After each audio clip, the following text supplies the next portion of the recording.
여러분 안녕하십니까? EBS 초대석 정관용입니다. 탄핵 그리고 대선 정권교체 경랑의 시기를 보냈죠. 그 기간 동안 우리 국민들에게 올바른 리더십이란 과연 무엇인가 이런 고민이 안겨졌습니다. 그래서 오늘 리더 혹은 리더를 꿈꾸는 사람들에게 인문학 고전을 공부해라. 특히 마키아벨리즘을 다시 해석해봐라. 이렇게 외치는 인문학 전도사 한 분을 모셨습니다. 우리가 흔히 마키아벨리 그러면 권모술수의 대가, 강자편에서 약자를 괴롭힌 사람 이렇게 생각합니다만 정반대다 이런 주장을 펴시는 분인데요. 연세대학교의 김상근 교수 오늘 초대했습니다. 교수님 어서 오십시오. 안녕하세요. 네. 마키아벨리는 군주론이라는 책으로 가장 유명하잖아요. 그렇죠. 그거 말고도 책이 많죠? 네, 책이 많습니다. 사실 마키아벨리의 주저를 군주론으로 많이 알고 계신데 마키아벨리가 심혈을 기울여 쓴 책은 로마사 논고란 책입니다. 네, 로마사 논고. 예, 그 책은 사실 그 책의 내용을 그러니까 이 로마사라는 책은 리비우스라는 로마 시대 역사가가 쓴 책인데 예. 그 아버지가 그 책을 사주자 마키아벨리는 평생 그 책을 읽게 됩니다. 그리고 그 고전에서 나왔던 지혜를 이제 다시 정리하고 특별히 이제 마키아벨리가 굉장히 어려운 시절을 겪게 되는데 그 고난의 시절을 견뎌나가면서 그 책을 다시 읽고 재해석한 책이 바로 로마사 논고라는 책입니다. 예. 첫 번째 10권 책을 재해석한 책인데요. 사실 거기에 마키아벨리가 본심이 들어있죠. 하지만 군주론은 어떤 특별한 목적을 위해 써진 특별한 책이라고 볼 수 있습니다. 어떤 목적이요? 마키아벨리가 1512년에 이제 공직에서 쫓겨나게 됩니다. 마키아벨리는 1498년도에 제2서기장의 위치에 오르거든요. 어느 나라였죠? 피렌체였습니다. 피렌체. 예, 이탈리아 중부에 있는 작은 도시국가 피렌체였는데 그 도시에서 이제 최고의 공직자로 선출이 된 것이죠. 물론 제2서기장이긴 하지만 어쨌든 이제 그렇게 된 다음에 이제 공직에서 1498년부터 1512년까지 공직이었습니다. 그러니까 약 14년 동안 14년. 최고의 공직자였죠. 네. 그러다가 갑자기 자리에서 쫓겨납니다. 왜요? 왜? 메디치 가문이 돌아왔습니다. 메디치, 그 유명한 메디치 가문. 들어보셨죠? 네, 그죠? 네. 메디치 가문이 사실 피렌체를 좌지우지하던 그 세력이었는데 1494년도에 축출이 되었습니다. 프랑스가 공격을 했죠.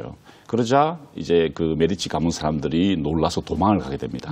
아무래도 정권을 잡은 사람들이기 때문에 공격을 할 것 같아서 피하게 되죠. 그러다 보니까 1494년부터 98년까지 이제 신정 조치를 펼치게 되다가 이제 공화정이 수립된 겁니다. 그 공화정 체제에서 마키아벨리가 14년 동안 최고 공직자로 일한 것입니다. 그러다가 메디치가 다시 돌아온 거죠. 예. 1512년에 공화정에서 일종의 왕정으로 이제 다시 복귀된 겁니다. 그렇게 된 거죠. 그러니까 다시 역사를 보면은 거의 뭐 군주정처럼 가다가 신정 정치가 펼쳐지고 다시 공화정이 왔다가 다시 이제 군주정이 이제 복원된 것이죠. 그러다 보니까 마키아벨리는 이제 공직에서 쫓겨나게 되죠. 뭐 지금 우리도 목격하지만 전 정권에 있는 사람들은 이제 물러나는 게 보통 통리지 않습니까? 민주적인 과정을 통해서 공직을 했는데 왕정 복구가 됐으니 쫓겨났다. 쫓겨나고 이제 그래서 이제 완전 실업자로 14년을 또 살게 됩니다. 그러니까 마키아벨리의 생애는 1512년이 분기점이거든요. 그러니까 그 앞부분에는 공화주의자로 살다가 이제 갑자기 왕정 군주정으로 돌아간 다음에 이제 군주론을 쓰게 된 겁니다. 그러니까 군주론을 쓰게 된 동기는 다시 복권된 마키아벨리의 그 자리를 쫓아내고 정권을 잡았던 메디치 가문을 위해서 아니 메디치 가문에게 자신을 어필하기 위해서 소개하기 위해서였습니다. 나를 뽑아달라. 나를 다시 공직으로 보내달라. 그러면 내가 당신을 군주로 만들어주겠다. 이겁니다. 나는 유능한 사람이고 일종의 자기 추천서. 자기 소개서죠. 그러니까요. 이력서라고 할 수 있습니다. 포트폴리오입니다.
그래서 마키아벨리는 뽑혔어요?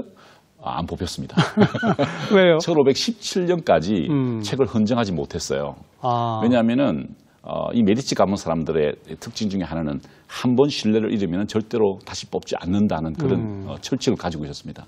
그래서 메디치 가문은 가문의 그 슬로건이라 그럴까요? 모토가 셈페르였습니다. 라틴어로 셈페르는요, S-E-M-P-E-R. 이게 무슨 뜻이냐면 늘 한결같은, 변하지 않는 이런 뜻입니다. 메디치 가문은 그런 사람들을 좋아했어요. 그러다 보니까 이 마키아벨리가 전 정권의 책사였고 아주 유능한 공직자였고 최고 공직자였기 때문에 등용시키지 않았던 것이죠. 네, 그래서 네. 1517년에 그 책을 헌정했는데 그 에피소드 굉장히 재미있어요. 어렵사리 이제 헌정할 기회를 이제 마련한 거죠. 그 책의 내용은 당신이 나를 뽑으면은 내가 당신을 군주로 만들어 준다는 겁니다. 네, 나는 네. 군주를 많이 보아왔고 예. 군주가 어떻게 행동하는지 다 보았다. 권력을 어떻게 잡는지 보아왔다는 거죠. 그래서 이렇게 바쳤는데 하필이면 그 앞에 또 다른 사람이 헌정을 했어요. 네. 사냥개를 헌정을 했습니다. 강아지. 사냥개. 그러니까요. 예. 예. 그런데 그 로렌조 데 메레지라는 사람이 마키아벨리 군주로는 그들도 보지도 않고 사냥개만 쓰다듬으면서 그 설문을 아주 즐거워했다라고 했어요. 그때 마키아벨리가 아주 경무하게 됩니다. 왜냐하면 자신의 가치를 몰라준다는 거죠. 내 책보다 사냥개만. 사냥개를 좋아하는 저 사람에게 내 운명을 맡긴다니. 그렇게 해서 절망을 하고 또 분노하고 나갔어요. 루첼라의 정원을 찾아갑니다. 루첼라의 정원은 피렌체에 가시면은 있는 저 작은 정원이에요. 근데 예. 그게 루첼라의 가문이 가지고 있는 땅이었는데 그 땅에서요, 그 숲에서 젊은이들이 모여서 공화주의의 복권을 또 상의하고 가능성을 타진하던 그런 모임이 있었습니다. 예. 인문학 공부 모임이었습니다. 예. 그곳에 가서 이제 피렌체의 젊은이들을 가르치기 시작한 거죠. 그때 쓴 책이 바로 제가 처음에 말씀드렸던 로마사 논고. 로마사 논고입니다. 네, 네. 그래서 그때 이제 그 젊은이들에게 공화주의에 대해서 이야기를 하는 거죠. 그러니까 그 로마사 논고뿐 아니라 네. 14년 공직 생활 기간도 공화정 기간이었고. 그렇습니다. 그러니까 마키아벨리는 공화주의자다 이렇게 말할 수 있는 겁니까? 물론 학자들에 따라서 여러 가지 의견이 분분한 건 사실입니다. 그런데 전체적인 그의 삶의 궤적을 살펴볼 때 그는 처음부터 끝까지 공화주의자다라는 생각을 피할 수가 없습니다. 그런데 그럼에도 불구하고 군주론이라는 책에서는 네. 공화정이 아닌 왕정을 어떻게 하는 것이 좋은가를 일부러 썼다. 에 설명을 붙였던 이유는 자기 자신이 이제 다시 공직으로 나아갈 수밖에 없었기 때문에. 왜냐하면 생활고에 시달렸습니다. 예, 엄청난 생활고에 시달렸고요. 그럼 사실 군주론이라는 책은 마키아벨리지의 양심에 반하는 책인가요? 그래서 군주론은 굉장히 조심해서 읽어야 됩니다. 그리고 마키아벨리는 머리가 좋은 사람이기 때문에요. 사실 마키아벨리는 굉장히 머리가 좋은 사람이었습니다. 저는 피렌체의 3대 천재를 단테, 신곡을 쓴 사람이죠. 네. 그다음에 미켈란젤로, 예. 조형예술의 3대장을 통일한 사람. 그다음에 마키아벨리라고 봅니다. 진짜 걸출한 인물들이 많군요. 걸출한 인물이 피렌체가 그곳에서 나왔어요. 그 작은 도시국가에서. 천재들의 고향이라고 불리죠. 그러네요. 그래서, 그런데 이 마키아벨리가 아주 머리가 좋은데 군주론을 자세히 읽어보시면은 이제 자신의 의도를 숨겨 놓습니다. 그래서 이 한마디로 말해서 이 마키아벨리가 굉장히 생활고에 시달리면서 새를 잡으러 다녔거든요. 새요? 예. 숲속에다가 새를 잡았어요. 왜냐하면 생계 유지가 곤란하니까. 새를 잡아다 팔아요? 자기 집에서 요리를 해가지고 그런 기록이 있어요. 네. 그래서 이제 새 덫을 놓고 이렇게 새를 유도하곤 했다고 그럽니다. 마키아벨리는 군주론을 그렇게 쓴 것 같아요. 메디치라는 새를 잡기 위해서 이제 미끼를 던진 겁니다. 덫을 놨다? 네, 물으라 한 거죠. 그래서 덥석 물 때를 기다렸는데 안 물었던 거죠. 근데 물으라고 하면서 이게 깔아놨던 복선들이 굉장히 섬세합니다. 네네. 예를 들어 먼저 말씀드릴 것은 이 마키아벨리의 군주론은 독창적인 작품이 아닙니다. 뭘 베낀 거예요? 베꼈다, 표절했다라기보다는 예. 참고를 많이 할 수밖에 없었고요. 마키아벨리가 썼던 군주론이라는 책은 군주의 거울이라는 장르에 속한 책입니다. 그 당시에도 많은 책들이 쓰여졌습니다. 군주는 이렇게 해야 된다, 저렇게 해야 된다, 위기를 이렇게 극복해야 된다라는 책들이 굉장히 많이 쓰여졌어요. 왜냐하면 기원 후 8세기부터 유럽에서 군주의 거울이라는 스페큘럼 레기아라는 책들이 이미 이제 그 군주들의 혹은 왕자들의 교육 과정으로 채택이 됐습니다. 네, 네. 그러다 보니까 수많은 군주의 거울들이 존재해 왔어요. 그 책 중에 하나로 쓴 게 마키아벨리의 군주론입니다. 네, 그러니까 그 전통 아래 존재하는 것이다. 있는 책이라는 거죠. 네, 네. 그 책을 참고해서 많은 내용을 참고를 해서 자기 시대의 질곡을 분석한 다음에 메디치 가문에게 자 이런 어려움이 있다. 그 어려움을 좀 강조하는 좀 더 뭐랄까요 과장하는 경향을 보입니다. 자 이렇게 어렵다. 그러니 나를 뽑아라. 네. 그러면 내가 당신들에게 군주가 되는 방법을 가르쳐주겠다. 권력을 잡는 방법, 유지하는 방법을 가르쳐주겠다. 이렇게 이야기를 한 거죠. 네. 그런데 이제 결국 이제 이 책이 받아들이지 않으면서 최종 출판될 때는요, 마키아벨리가 다른 생각을 조금 했던 것 같아요. 그래서 자신의 심정을 이제 그 책에다가 아주 교묘하게 또 조금 더 끼워 넣어서 책을 또 좀 약간 바꿨어요. 약간 내용을 바꿨던 것 같아요. 왜냐하면 사실 그 군주론이라는 책이 검서로 지정됩니다. 로마 가톨릭 교회에서 인덱스라 그러죠. 예, 로마 가톨릭 교회에서 종교개혁이 일어나자 이제 신앙에 도움이 되는 책들은 다 없애버리려고 했었죠. 분석갱유 같은 사건이겠죠. 그렇죠, 그렇죠. 네. 그러다 보니까 이제 마키아벨리 책이 출간되기가 어려웠어요. 검서로 지정되었기 때문에. 그래서 많은 조금 수정이 일어나게 되죠. 그리고 그 수정이 일어날 때 마키아벨리가 자신의 본심을 이렇게 은근히 그 책에다 넣어놨어요. 그래서 마키아벨리의 군주론은 정말 섬세하게 읽지 않으면 잘못하면 위험한 책이라는 우선 거죠. 책 자체가 너무 어렵지 않나요? 내용이?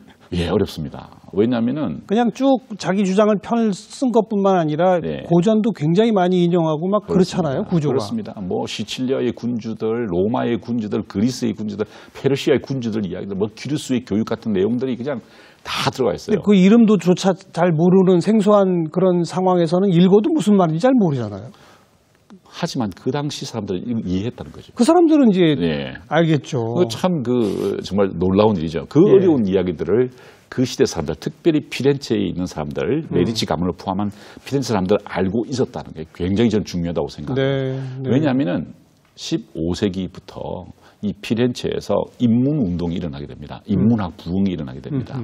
특별히 북유럽에 흩어져 있던 많은 고전들을 재발굴해서 르네상스하고 그렇죠. 조금 다른 현상입니다. 르네상스는 예술 운동이죠. 하지만 인문학이라는 장르가 완전히 부활하게 됩니다. 그동안 숨겨져 있던 알려지지 않던 고전 문헌들이 발굴이 됩니다. 발굴이 되어서 피렌체에서 그것이 필사되어서 보존되기 시작합니다.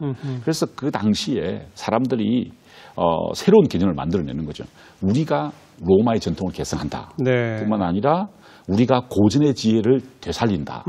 그렇기 때문에 그 시대 사람들은 많이 그 내용을 알고 있었던 것이죠. 그렇죠. 그러다 보니까 마키아벨리 군주론이 어려울 수밖에 없고 하지만 우리는 지금 그걸 모르기 때문에 굉장히 어렵게 이해되는 그러니까 것이죠. 제 식으로 해석을 하면 우리가 뭐 세종의 리더십, 광해군의 리더십, 뭐 그런 얘기들을 우리는 그래도 조금씩 알면서 할 수 있잖아요. 그렇습니다.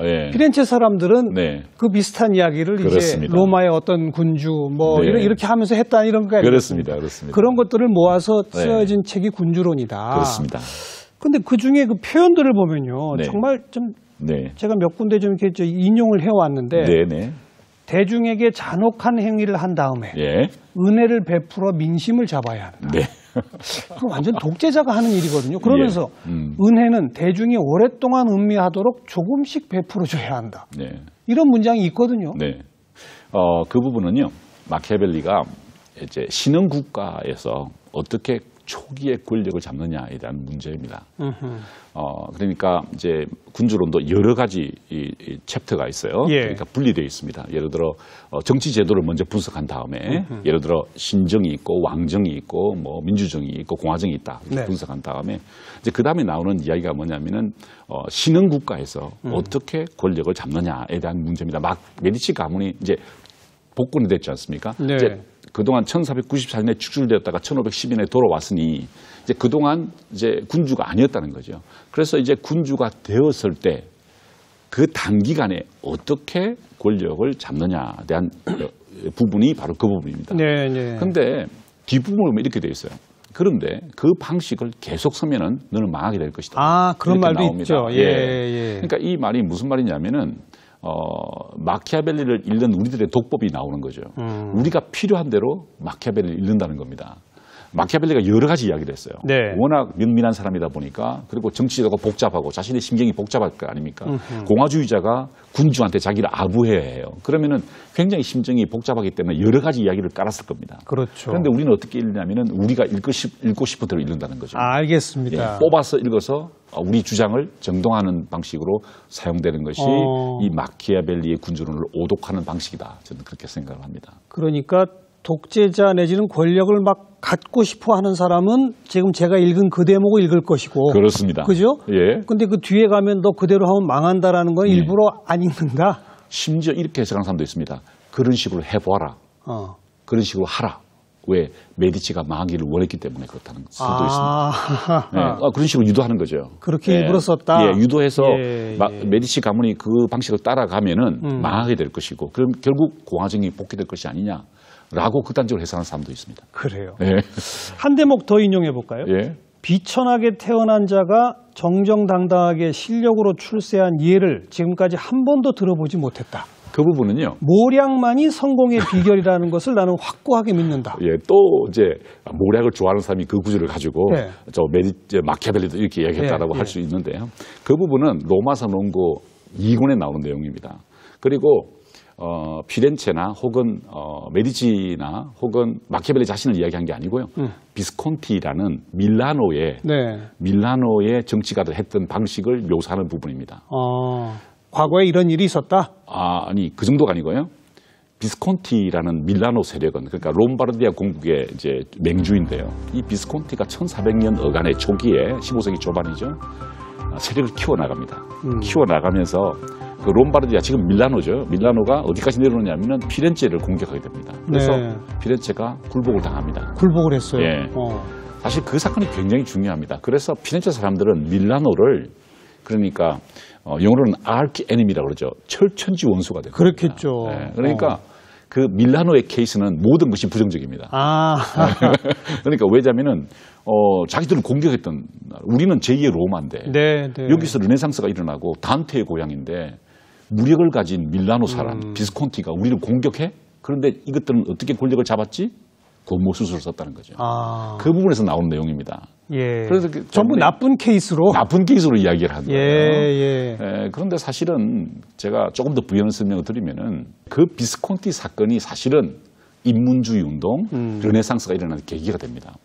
피렌체에서 왜 인문주의가 일어났느냐, 피렌체에서 왜 르네상스가 일어났느냐, 바로 그 비스콘티가 15세기 초반에 세력을 확장하면서 큰 충격을 받은 거죠. 피렌체 사람들이. 그래서 이런 생각을 한 겁니다. 이게 나라냐. 이런 생각을 한 겁니다. 우리가 어쩌다가 힘이 없어서 이런 꼴을 당하게 이렇게 되는 당하느냐. 왜 이런 일이 벌어지느냐에 대해서 철저한 반성이 일어난 거죠. 그 인문주의자가 바로 살루타티라는 인물인데요. 그분이 하필이면은 이 인문학자가 총독이었습니다. 챈슬러라고 번역하는데 뭐 총리라고 해석하면 좋겠네요. 이 총리가 인문학자인데 바로 그 생각을 한 겁니다. 왜 우리가 당해야 되냐 이거예요. 우리는 문명의 본산인데 이 로마의 전통을 개성한 사람들인데 왜 무력이 강한 저 사람들 우리가 당하느냐라는 철저한 반성이 일어나게 된 거예요. 재밌네요. 그 반성의 가장 즉자적인 답은 우리도 무력을 키우자일 텐데 그게 아니라는 거죠. 아닙니다. 고전으로 돌아가자는 것이었어요. 로마 시대로 돌아가자는 거예요. 다시 원전으로 돌아가서 우리가 로마 시대에서 남겨줬던 그 교훈을 받아들이자. 키케로의 공화주의를 생각해보자. 공화주의가 왜 위대한지. 그래서 이제 반성이 일어났다. 제가 이 말씀을 굳이 드리는 이유는 뭐냐면요. 사실 우리가 최근에 아주 극심한 정치적 혼란을 겪었지 않습니까? 아까 모두에서 말씀하셨잖아요. 우리가 투표로 뽑았던 대통령을 탄핵을 해서 자리에서 물러나게 하고 새로운 정권이 들어섰습니다. 그렇습니다. 이건 사실은 굉장한 사건이라고 생각을 해요. 혁명적인 사건이죠. 그런데 우리는 이 사건을 정치적 승리나 혹은 그냥 시대의 흐름으로 간과하는 것 같아요. 제 생각에는 이렇습니다. 이 파국적인 사건을 우리가 철저하게 분석을 하고 그 철저한 분석 속에서 우리가 새로운 교훈을 얻어야 된다는 거죠. 추진 동력을 얻어야 된다는 겁니다. 그런데 그 동력을 어디서 얻을 것이냐. 승리감에서 얻어서는 안 된다는 거죠. 오히려 반성하고 사실 우리가 투표를 뽑은 사람이에요. 그랬죠. 그리고 또 우리가 투표를 뽑았어요. 그러면 우리 자신의 모습이라는 거죠. 자, 그렇다면은 그 반성을 철저하게 해서 우리가 그 파국과 그 시련을 통해서 새롭게 출발을 다짐해야 한다는 것이 제 생각. 마치 피렌체가 그랬던 것처럼요. 네, 중요한 지적이시네요. 네. 질문을 우리에게 던져라. 우리에게 던져야 우리 자신에게 던져서 네. 그것의 철학적 성찰, 네. 인문학적 성찰, 우리 자신을 돌아보고 네. 나는 다른 사람과 우리 사회와 어떤 관계를 맺어가야 하는가에 대해서 성찰을 해야 된다고 생각해요. 그 피렌체 사람들이 그걸 한 겁니다. 그리고 그 현상은 이제 예술가들이 그게 르네상스로 드러났다. 표현하게 된 것이죠.